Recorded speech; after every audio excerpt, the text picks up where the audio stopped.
Bueno, si estábamos viendo redes de secuencias más complejas, nos había quedado también por cubrir lo que era el puntaje Bleu y, bueno, la normalización de longitud.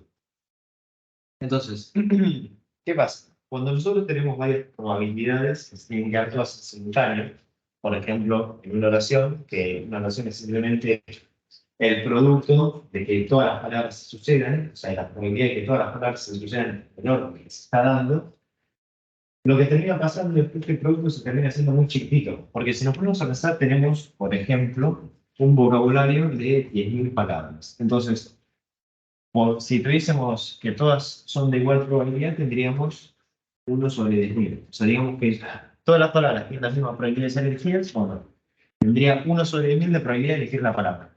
Y si encima esto lo prolongo para la longitud de mi oración, o sea, si mi oración, no sé, tiene 10 palabras, lo que quiere hacer es elevar esto a 10.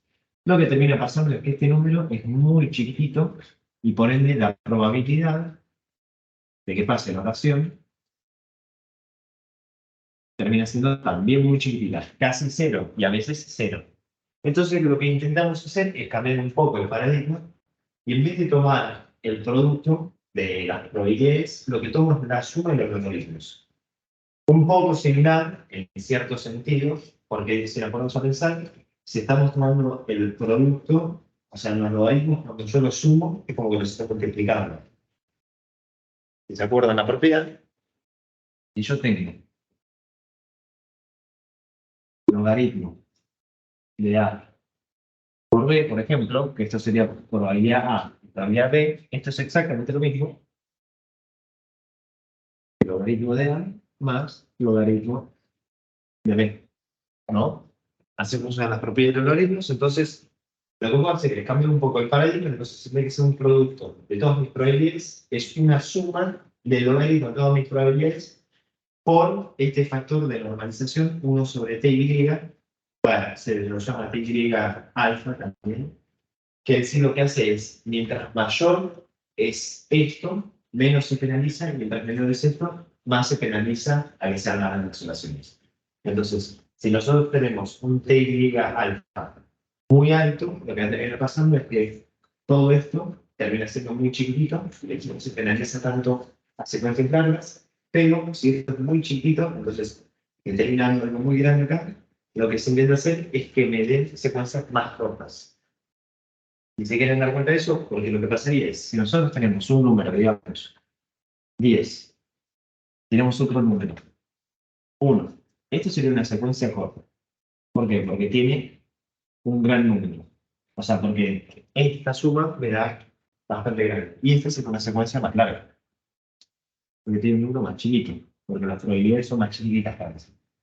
Lo que termina pasando es que si yo divido a ambos por TY, si TY es muy alto, estas dos van a dar chiquititas. Entonces casi no se va a penalizar que sean largas. Pero si TY es muy chiquitito, o sea, en vez de ser muy grande y que esto me dé chiquito, va a ser muy chiquitito, entonces esto me da grande, por ejemplo. Si TY es, no sé, 0,01, este 10 va a ser muy grande y este 1 comparado con el 10 no va a ser tan grande. Entonces se va a volver a enfatizar en las secuencias cortas. El TY es un valor entre 0 y 1 que lo que va a hacer es decirme cuánto penalizo a mi modelo para que genere secuencia de cierta amplitud. Es simplemente eso. ¿A qué tema iba a ver? La normalización de longitud, a que si nosotros, o sea, nosotros antes para generar secuencias, lo que hacíamos era tomar la secuencia que más probabilidad tuviese, ¿no? Entonces, cuando generamos una oración, lo que hacemos es generamos la oración más probable, que se traduce en esto, en el producto de todas las probabilidades de que pase cada palabra en una secuencia. Y nosotros tomamos el mayor de estos productos. ¿Por qué? Porque tenés infinitas oraciones, pero nosotros solo vamos a tomar la que más probable sea. O sea, entre hola soy Juan y Juan hola soy, las dos son oraciones, las dos van a tener su probabilidad, pero si mi modelo aprende bien, hola soy Juan debería tener una probabilidad mayor de ocurrir que Juan hola soy, por decir algo. Pero, sin embargo, si nosotros lo queremos normalizar, o sea, porque, ¿qué pasa? Cuando las oraciones son muy largas, este producto se va haciendo cada vez más chiquitito, y va a tender a ser Entonces, lo que hacemos es tomamos el logaritmo de esto y lo sumamos para evitar que tienda a cero, porque si tomamos la suma de algo, simplemente no va a ser tan chiquito, sino más grande. Entonces, mientras acá teníamos a cero, acá se podría decir que tiene infinito, pero en realidad el logaritmo de 1, o sea, mientras mayor sea la prioridad, el logaritmo de 1 es 0. Y el logaritmo de 0 no existe, pero bueno, es menos infinito. Entonces la idea es que acá lo que voy a hacer es que le voy a asignar puntajes de 0 y menos infinito a, bueno, sí, menos infinito, no lo voy a llamar menos infinito, a mis secuencias, ¿no? Y entonces después lo único que voy a hacer es que las secuencias más largas, como van a tender a ser más chiquititas, o sea, van a tender a ser más negativas, porque lo que hago es sumar más, las normalizo. Entonces, lo que hago es, las termino normalizando por longitud. Si esta longitud es muy grande, o sea, si le asigno un factor de longitud muy grande, lo que termina pasando es que este menos infinito va a tener, o sea, si yo tengo, por ejemplo, menos infinito, que sería una secuencia re larga, sobre ty, y yo que este ty sea muy grande, digamos también infinito, lo único que termina pasando es que esto tiende a ser menos 1. Y una secuencia muy cortita, por ejemplo, menos 1, cuando yo la divida, bueno, esto en realidad debe ser casi 0, ¿no? Digamos que es como que este infinito es más grande que este infinito. Y acá tendría menos 1 sobre t', como t' también es muy grande, lo que termina pasando es que esto va a terminar también a 0. Entonces, cuando el t' es muy grande, no voy a penalizar tanto las secuencias largas, porque las voy a penalizar casi tanto como las cortas. Cuando el t' es muy chiquitito, las secuencias cortas van a tener más peso que las secuencias largas. En el sentido de que un número muy grande dividido por un número chiquitito, no es lo mismo que un número chiquitito dividido por un número chiquitito, ¿no? Es simplemente como decir 1000 sobre 10 o 1 sobre 10. Obviamente 1000 sobre 10 va a ser mucho más grande que 1 sobre 10. Pero cuando este 10 tiene infinito, estas dos tienden a ser lo mismo. Porque ambas tienden a ser. Bueno, después algo bastante interesante que es cómo analizamos el error de Beam Search. Porque si nos acordamos hace unas clases, Beam Search lo que hacía era buscar entre las palabras K más probables. Entonces lo que hacemos era primero buscar K palabras, empezábamos de mi oración, buscaba, por ejemplo, K palabras, en este caso sería 3. Y de ahí lo que hacía era, buscaba las mejores palabras que se combinaban con esas K palabras. Buscaba otra vez las K combinaciones. Entonces, de este punto y este punto y este punto yo buscaba otras K, que no necesariamente incluían a todas. Entonces, este nodo, por ejemplo, se podía ir. Y a partir de acá yo seguía generando. Y así, bueno. La idea es que Beam Search va a dejar de lado un montón de posibilidades, porque como nosotros solo tomamos las K palabras, perdón, no era acá, era B mayúscula. Como nosotros tomamos las B mayúscula palabras, lo que termina pasando es que obviamente no consideramos todos los casos, porque si tenemos un vocabulario de 10.000 palabras y solo tomamos las B mayúscula más probables, lo que termina pasando es que gran parte de mis palabras van a quedar de lado. La lógica es que igual, como esas palabras no son las más probables, no serían las que mejor podrían llegar a tener.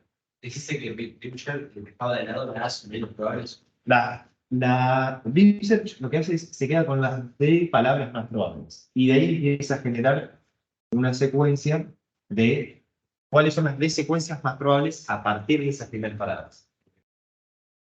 Lo que puede terminar pasando es que cuando yo intento en un problema de traducción o de generación de texto hacer algo con Bing Search, no voy a poder estar completamente seguro de si el culpable del error va a ser Bing Search o si el culpable del error va a ser mi regla personal. ¿Por qué? Porque, por ejemplo, tenemos acá en la tabla dos secuencias. Mi algoritmo puso ayer me comí. Eso es lo que terminó sacando. Y en humano, o sea, la traducción real es comí ayer. ¿Qué hacemos entonces? Le metemos a mi modelo la secuencia comí ayer y vemos cuál es la probabilidad de que esa secuencia salga. La probabilidad de que salga la secuencia comí ayer es del 30%. Y la probabilidad de que salga ayer me comí es del 10%. Si nos damos cuenta, lo que esto significa es que es más probable que mi modelo saque comí ayer que ayer me comí, ¿no? Hasta ahí estamos con. Sin embargo, ¿cuál vendría a ser el problema?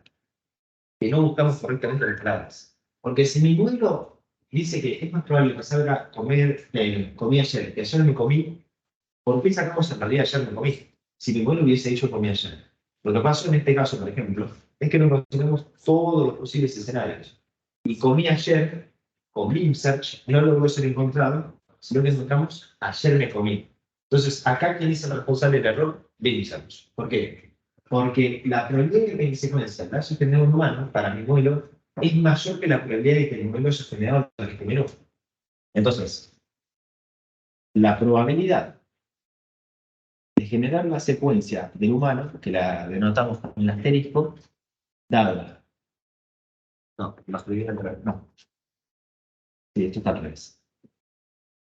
La probabilidad de que dando la entrada yo haya generado la secuencia del humano, esto es mayor a la probabilidad de sacar lo que yo saqué con el modelo, dado mi entrada. ¿En qué se traduce? En que el modelo correctamente interpretó cuál era la secuencia correcta y cuál no era tan correcta. Entonces, ¿cuál es el responsable? Beam Search. ¿Por qué? Porque no logró encontrar la combinación de palabras que lograba hacer, bueno, que lograba encontrar la secuencia. En otro ejemplo, por ejemplo, tenemos que el humano puso no quería y el algoritmo puso cuando él no quería. Entonces, analizo las probabilidades. La probabilidad para mi modelo de haber generado la frase no quería es del 40%. Y la probabilidad de que la frase cuando no quería la genere mi modelo, es del 41%. Acá el caso es el contrario. ¿Por qué? Porque hay más probabilidad de generar la secuencia incorrecta que la secuencia correcta. Esto se traduce que el modelo malinterpretó o todavía le falta entrenarse para comprender cómo generar las secuencias. Porque es más probable que genere una secuencia que está mal que una que está bien.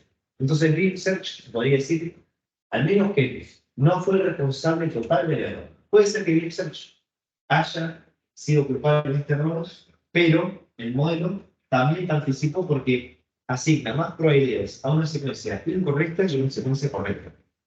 ¿Se entendió de esa parte? Y bueno, el último caso es más de lo mismo, entonces tenemos. El uno puso me desperté mal y el algoritmo puso subí mal.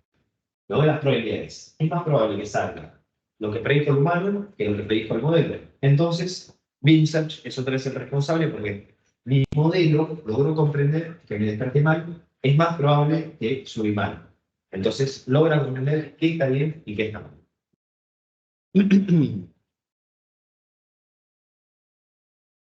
Bueno, el puntaje Blair, no se asusten, hay bastantes cosas en pantalla, pero es bastante simple. Nosotros tenemos dos referencias, la referencia 1 y la referencia 2. Y después lo que es mi modelo sector. Entonces, como referencia 1 tenemos, me gusta comer pan porque es famoso. Y la referencia 2 dice, el pan es famoso y por eso no.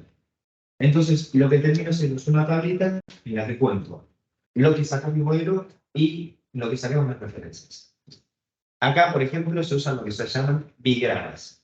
Porque dense cuenta que agrupamos dos palabras. O sea, agrupamos me gusta, gusta comer, comer pan, pan ¿por qué? Porque es gomoso. Eso es un bigrama. Un unigrama sería decir me gusta comer pan porque es gomoso. Un trigrama sería me gusta comer pan porque es gomoso. Eso sería un trigrama. El chiste es que esto lo podemos aplicar con n-gramas. O sea, de a cuánto grupo puede ser la longitud n, siendo máximo finalmente la longitud de existencia. Entonces, lo que hago es, cuento las palabras que se dan, o sea, los n-gramas que se van dando por la secuencia de mi modelo y los que se dieron en mis referencias. Entonces, mi modelo generó, me gusta, sigamos con el diagrama. Me gusta, gusta el pan es hermoso. Y la frase todavía sería, me gusta el pan es hermoso. Para nosotros no suena tan mal, pero bueno, cuando lo pones con Bleu va a sonar bien. Entonces, ¿cuántas veces se repitió el diagrama me gusta en la oración del modelo? dos veces. Tengo me gusta, dos veces. El par, ¿cuántas veces se dio en el modelo? Una vez. El gomoso, una vez. Me gusta se dio una vez, está acá. Gusta él, se da una vez. Y panes se da también una vez. Ahora, ¿cuánto esto se dio en mis referencias? Ahora lo que yo tengo que hacer es buscar en mis referencias cuánto se dio cada uno de estos bigramas. Y lo que hago es, lo clipeo o le pongo un tope, un techo, de que el máximo sea la máxima de, o sea, lo máximo que se repite en mi referencia. Entonces, a lo que me refiero con esto es, por ejemplo, en la referencia 1 yo tuviese dos veces el diagrama me gusta y en la referencia 2 solo tengo una vez me gusta, el tope de me gusta va a ser 2, no 1. O sea, el tope lo pongo a la mayor cantidad de veces que se repita en una de las dos referencias, no a la menor. Entonces, ¿cuánto se repite me gusta en las dos referencias? La mayor cantidad de me gusta en una referencia es de 1. O sea, en ambas tengo un me gusta. Y si en una no tuviese me gusta y en otra sí, el máximo también sería 1. El pan ¿cuántas veces se repite? Una vez. Se repite en la referencia 2. En la referencia 1, por ejemplo, no está. Es gomoso ¿cuántas veces está? Está una vez en la referencia, entonces es 1. Gústame no está. Gústame está en la referencia 1 y en la referencia 2. Gusta él tampoco está. En una de las dos referencias está el diagrama gusta él. Y pan es, el pan, o sea, panes sí que se encuentra en la referencia de numerosos, en la primera línea. Entonces, ¿qué nos queda? ¿Qué tenemos? Por ejemplo, gústame el trimuelo dos veces y para las referencias solo una vez. El pan se encuentra una vez en ambas, es gomoso se encuentra una vez en ambas, gústame se encuentra una vez en lo que generó el modelo y no se encuentran en mis referencias. Gusta él se encuentra una vez en mi modelo y no se encuentran las referencias. Y panes se encuentra una vez en mi modelo y en mis referencias. El puntaje hebreo, entonces lo que va a hacer es dividimos cuántas, o sea, lo que se refiere, o sea, cada uno de mis diagramas o diagramas, en realidad, la suma de todos estos diagramas sobre mi count, que el count sería cuánto se repitió cada uno. Entonces, lo que hacemos es una suma de el 1 más 1 más 1 más 1, porque ya tengo dos ceros, entonces no los sumo, entonces esto me daría 4. El puntaje hebreo en este caso sería de 4. Esto sería la suma en count click sobre, tengo 2, 4, 6, 7.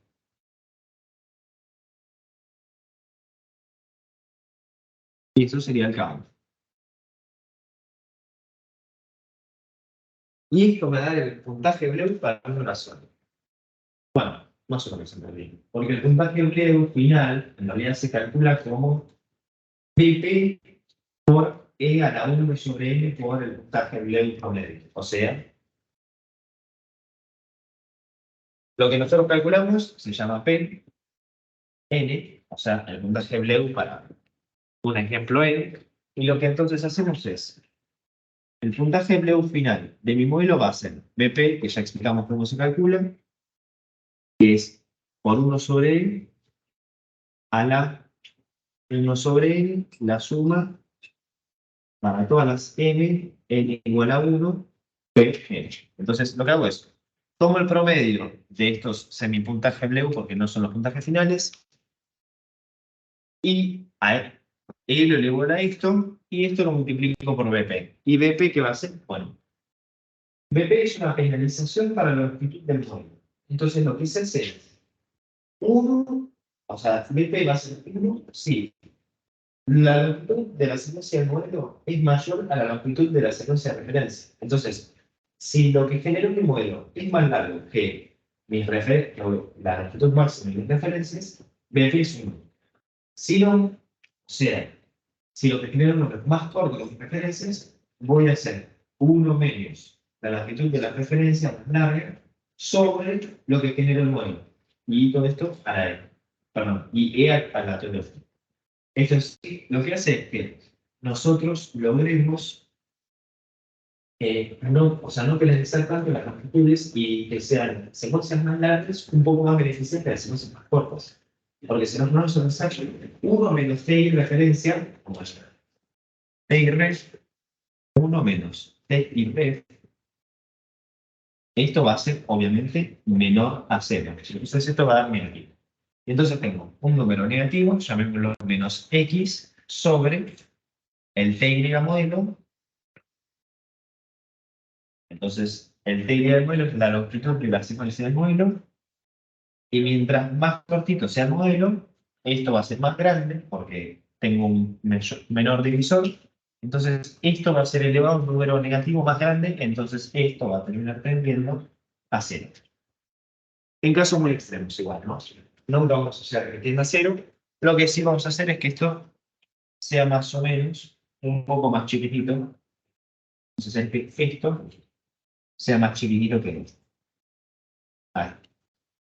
Que esto, obviamente, sea más chiquitito que E, que es el número de Euler, que no me acuerdo de responder, pero que es 2 por algo. Pero bueno, la idea es que simplemente lo que hacemos es no penalizar tanto secuencias tan largas, cuando las secuencias largas son mayores a las secuencias de referencia. Y lo que hacemos es beneficiamos un poco más al modelo cuando hace secuencias un poquito más cortas que secuencias largas. O también, bueno, cuando se hace mucho más cortas. O sea, si logra sintetizar la información en menos palabras, lo vamos a beneficiar. ¿Quieren que deje un segundo la presentación o?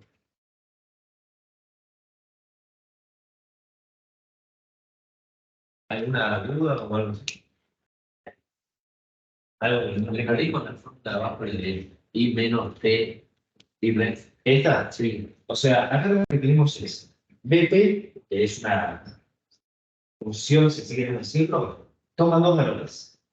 O es 1 cuando la longitud de la secuencia de modelo es mayor a la longitud de mi secuencia de referencia. O sea, por ejemplo, si el modelo dice, por ejemplo, me gusta el pan es 8. Eso sería 8, que por ejemplo acá tengo 1, 2, 3, 4, 5, 6, 7, 8, 9, por ejemplo. Acá la referencia es más larga que el modelo.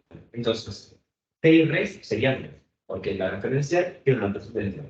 Y T y modelo va a ser 8. Entonces, T y modelo, ¿es una sola T y ref? No. Entonces, acá lo metemos, en la segunda parte. ¿Qué hacemos?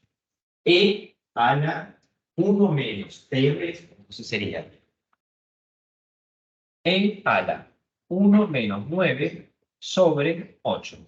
Esto va a quedar menos 8 sobre 8 menos 1, y esto me va a quedar E a la menos 1. Que es exactamente lo mismo que decir 1 sobre E. Esto, obviamente, va a ser menor a 0. No, ok, menor a 1, acá. Ahí. Va a ser menor a 1. O sea, cualquier número, a menos que sea negativo, o bueno, entre 0 y 1, lo divido por 1. Si lo hago a la inversa, me da un número más chiquito que 1. Porque E, si no me equivoco, es 2 con algo.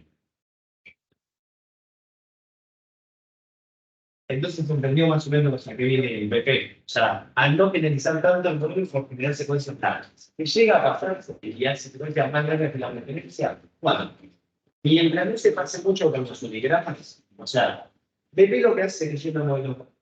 Si vos haces algo muy chiquitito, haces algo muy corto con respecto al original, vas a hacer, o sea, tu puntaje blue va a ser bajo.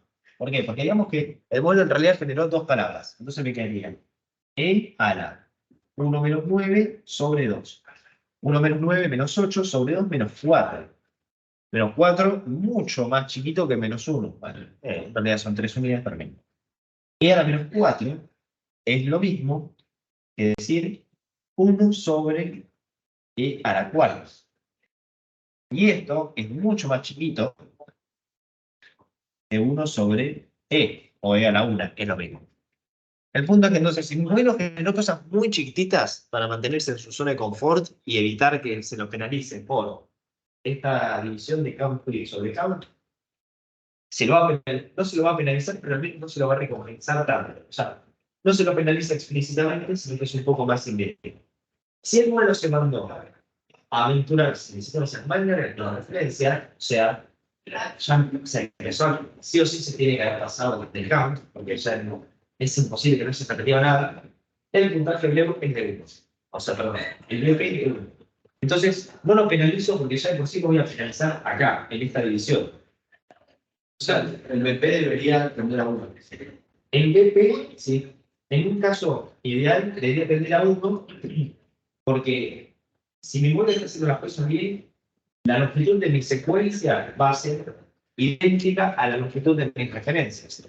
Entonces me quedaría, por ejemplo, 1 menos 9 sobre 9.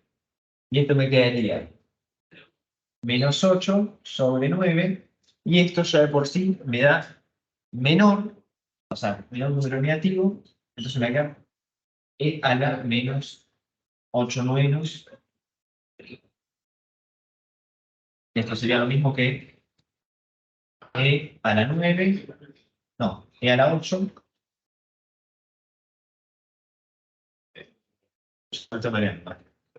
No, ahí está, e a la 9 y la raíz octava de esto. Ahí está. Y este valor es mayor a 1. O sea, si justo mi modelo genero la secuencia igual a la secuencia de referencia, el BP va a ser mayor a 1. Solo en esos casos. Si no, va a ser o 1 o menor a 1. Mientras más miedoso es mi modelo, mientras más cortita la secuencia, más lo voy a, o sea, menos lo voy a recompensar. Y mientras más tienda mi referencia, más lo voy a compensar. Y si se llega a pasar mucho, también se va a beneficiar porque la edición esa va a ser muy chiquitita. ¿Qué sería la recompensar? Sí, darle un nuevo puntaje. Entonces es como que aumente la precisión. Porque, ¿qué pasa? Nosotros podemos usar la precisión normal acá, porque la precisión normal no nos da mucha información. Si nosotros digamos que tengo como referencia la pregunta de mercado porque hay menos. Y mi modelo generó 7 meses. Si nosotros tomásemos una precisión así como viene, diríamos, bueno, la palabra me, ¿se encuentran las referencias? Sí, ok. ¿El modelo está haciendo las cosas bien? Sí, porque me están las referencias. ¿Cuánto tendría precisión? Bueno, se generó 7 meses. Y los encima, el me está incluido, se sacó un 7 sobre 7. Entonces, tiene una precisión del 100%. Eso sería con la precisión clásica. Digo, lo que genera un modelo, ¿está dentro de mis referencias? ¿Sí o no? Bueno, si lo está, es para bien. O sea, le sumo. Si no está, no sumo. Entonces, si mi modelo, por ejemplo, dice tigre, por decir algo, y genera 6 meses y un tigre, sería 6 sobre 7. Porque de las 7 palabras que generó, 6 están en mis referencias. Sin embargo, esto no es una muy buena guía. O sea, si nos damos cuenta, 7 meses no tiene nada que ver con la referencia 1 y con la referencia 2. Además de que también. Entonces, lo que hago con el puntaje BLEM es empezar a captar un poco más el texto. Porque si no, sería muy difícil evaluar la precisión de mis modelos. Por eso lo tomas a pares. Y claro, se puede tomar el puntaje BLEM unigrama, o sea, por palabra, bigrama, trigrama, n-grama. O sea, la longitud n. De una palabra igual no es lo mismo que hacer la referencia, porque recordemos que hay que hacer la división entre lo que se dio y lo que en realidad contó en modelo. O sea, si generamos 7 meses, el count sería 7, pero el count bit sería 1. Entonces, en realidad, 1 sobre 7. Porque en realidad, el mes se repite una sola vez. Nosotros lo hicimos 7 veces porque está mal. Sí, ya sé. Ok. Damos un último tema muy importante y breve, que son los modelos de atención. Los modelos de atención son clave. ¿Por qué? Porque nosotros lo que hicimos hasta ahora fue usar redes recurrentes que transmitían información a lo largo del tiempo. Esto estaba muy bueno y muy lindo, pero había un problema. Y es que cuando las redes neuronales recurrentes se hacían muy profundas, o sea, cuando teníamos muchas capas, o cuando las secuencias eran muy largas, empezamos a perder información. ¿Por qué? Porque empezamos con problemas de gradiente desvaneciente, gradiente explosivo, o simplemente lo que generamos al principio no va a afectar tanto lo que generamos al final. Aunque la lógica que nosotros queríamos era esa, y le hayamos puesto la GLU y la LSTM, va a haber un poco de pérdida de información. Imagínense cuando tienen que redactar un texto de 1000 palabras. O sea, la palabra número 100, capaz que no tenga, o sea, no tenga tanto impacto para la palabra 200, pero nosotros sí queremos que lo tenga. O sea, Si hablamos de un personaje en el momento 100 y queremos hacer una noción en el momento 200, mi modelo para el momento 20, o sea, 120, ya yo olvidé la existencia de ese personaje, por decirlo así. Entonces, si nosotros habíamos creado a Pedro, para mi modelo Pedro va a dejar de existir 20, o sea, en 20 palabras, o menos, en 10. Entonces, lo que pasa es que son medios cortos de memoria, como lo estás viendo. El modelo de atención va a intentar solucionar esto dando la atención a cada una de mis palabras. Entonces, lo que tengo es, abajo tengo una red neuronal como la que estoy moviendo. Entonces, es una red neuronal bidireccional en este caso, en la que los inputs se pasan de derecha y también de izquierda. Entonces, la propagación se da hacia la derecha y hacia la izquierda. Las entradas van a entrar tanto para lo que se transmite hacia la derecha como lo que se transmite hacia la izquierda. Se va a generar entonces una activación para cada uno de los momentos. Esa activación se la puede llamar T', por eso está el apóstrofe en cada uno. Entonces tengo A1', A2', A3', y así hasta que termine mi secuencia entrada. Entonces hasta TX. Esto lo tengo hasta ATX'. Y esto sería por la parte de abajo. Esto todavía no van a ser activaciones definitivas ni tampoco necesarias. Porque lo que voy a hacer es, a partir de todas estas activaciones que yo hice, voy a tener que asignarle un peso a cada cosa. Sí. ¿Hasta qué lo tenés? En 5 estamos. Entonces lo que nosotros generamos es pesos, que lo voy a llamar los pesos de contexto, y estos pesos de contexto lo que van a hacer es asignarle un peso a cada una de estas activaciones y mandárselas como contexto a cada una de mis redes de arriba. Entonces la red de arriba va a ser otra vez una red recurrente, y esta red recurrente es unidireccional. O sea, esta red recurrente solo va a generar hacia la derecha. ¿Por qué? Porque va a empezar a generar, pues es un modelo de lenguaje, palabra tras palabra. Entonces, a esta red recurrente que le va a entrar el peso ponderado de cada una de estas activaciones con estos alfa 1,1', 1,2', 1,3'. Nótese que alfa es una notación interesante porque tiene dos números. Tengo el T y el T'. T' va a significar el momento de abajo, el momento de la entrada. Y T como tal va a significar el momento de la salida. Ahora, ¿qué pasa? Tengo dos momentos. Tengo un momento de entrada, que es el de abajo, el de las entradas, y un momento de salida, el momento de mis salidas. Como entrada y salida no necesariamente tienen que tener la misma amplitud, TY es lo mismo que TX. ¿No? Eso no lo habíamos visto. En un modelo encoder-decoder se... Aquí como que tendríamos el encoder-decoder. La parte de abajo sería un encoder.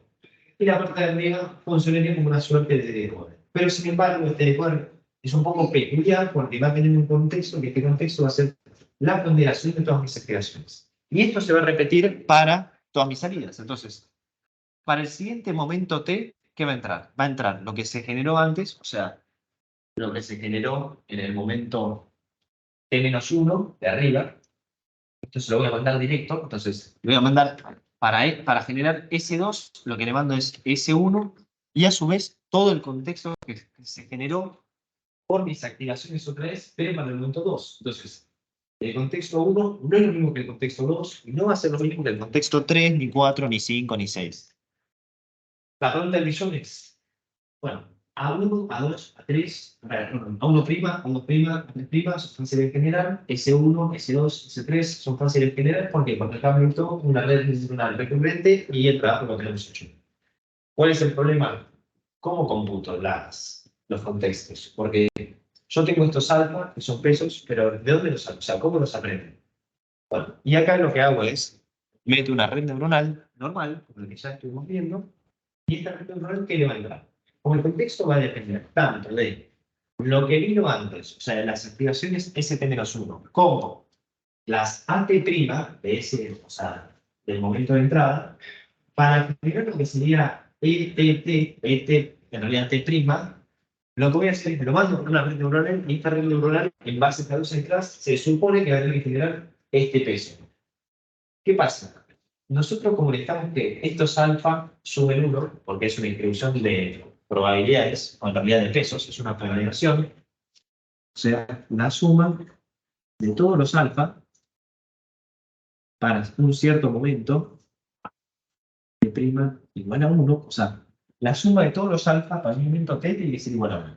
¿Por qué? Porque es una distribución de ponderaciones. Entonces, a cada una de mis activaciones la pondero entre un número entre 0 y 1, pero obviamente todo tiene que sumar 1. Si volvemos atrás, entonces lo que significa que todos, por ejemplo, alfa 1, 1', alfa 1, 2', alfa 1, 3', suman 1 entre los tres.